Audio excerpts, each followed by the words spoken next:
নমস্কার, স্পট নিউজে আপনাদের স্বাগত। আমি এই মুহূর্তে আছি চুনিদার বাড়িতে। দেখতেই পাচ্ছেন চুনিদার মিসেস বাসন্তী গোস্বামী কলকাতা ক্রীড়া সাংবাদিক ক্লাব মন্দারমণিতে যে স্পোর্টস মিউজিয়াম করছে তার জন্য চুনিদার ব্যবহৃত একটি ব্লেজার দিলেন, এবং এটা কিন্তু একটা ঐতিহাসিক ব্লেজার। ময়দান সিনেমা, যেটা 1962-এর এশিয়ান গেমসে ভারতের স্বর্ণ জয়ের ওপরে তৈরি হয়েছিল মূলত, সেই সিনেমায় শুটিং এই ব্লেজারটি পরেই করে গেছেন চুনি গোস্বামী। চুনিদা আজকে প্রায় পাঁচ বছর 15 দিন হলো আমাদের মধ্যে নেই।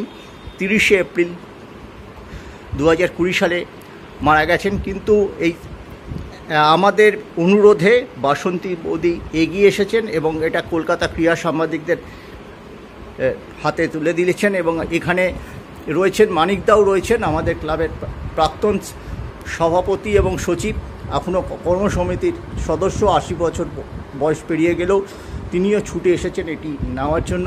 বৌদি, দাদার অধিকাংশ স্মারকী তো নষ্ট হয়ে গেছে 78-এর বন্যায়, যেটা প্রত্যেক বাড়িতেই জল ঢুকেছিল কলকাতার, সেই ব্যাপারটা যদি একটু বলেন।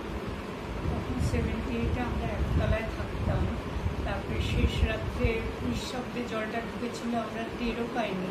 সকালবেলা আমরা ঘুম থেকে উঠে দেখি সারা বাড়িতে জল ঝরতে করছে, 1.5 ফুট উঁচু জল ছিল।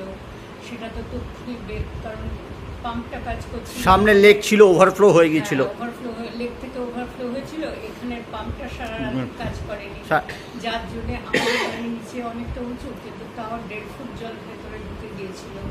আর ওই জলটা 3 দিন দাঁড়িয়েছিল। তারপরে সমস্ত ব্লেজার, ট্র্যাকস্যুট অনেক, তারপরে জার্সি, সেগুলো সব পেয়েছে প্যাক করে ডিভানের মধ্যে রাখা ছিল। ডিভানের তলা দিয়ে জল ঢুকে গিয়েছিল। তারপরে যখন জল বের করতে 3-4 দিন লেগে গেল, তারপরে ওগুলো বের করা হলো, রোদে দেওয়া হলো। তারপরে একটা মেরুন রঙের ব্লেজার ছিল, সেটা কিসের ব্লেজার জানি না, বোধহয় ইউনিভার্সিটি নয়, সেটা মনে হয় 75 বছরের, যেটা মোহনবাগানের 75 বছরের, যেটা শতবর্ষ, সেটা অনেক আগের একটা ব্লেজার, গাঢ় মেরুন রঙটা উঠে জলে উঠে সমস্ত এই হালকা গ্রে রঙের ইন্ডিয়ান ব্লেজারগুলো গায়ে লেগে গিয়েছিল। তারপরে সেই জন্য ওগুলো কাচতে দিলাম, কিন্তু কাচতে গিয়ে ওরা আমাদের দেখালে যে ভিজে সমস্ত একদম ছিঁড়ে গেছে, বৃষ্টির জলে পচে গেছে ওগুলো।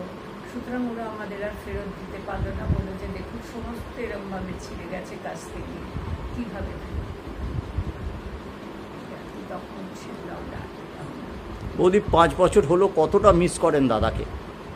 কারণ আমরা দেখেছি সেবা শুশ্রূষা করে, যখনও আমরা এসেছি 80 বছরের জন্মদিনের সময় বলুন, যখন এখানে স্ট্যাম্প প্রকাশ হলো সেদিনও বলুন, আমরা দেখেছি সব সময়।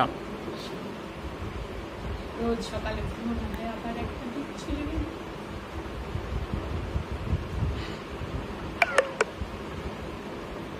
অনেক ধন্যবাদ বৌদি।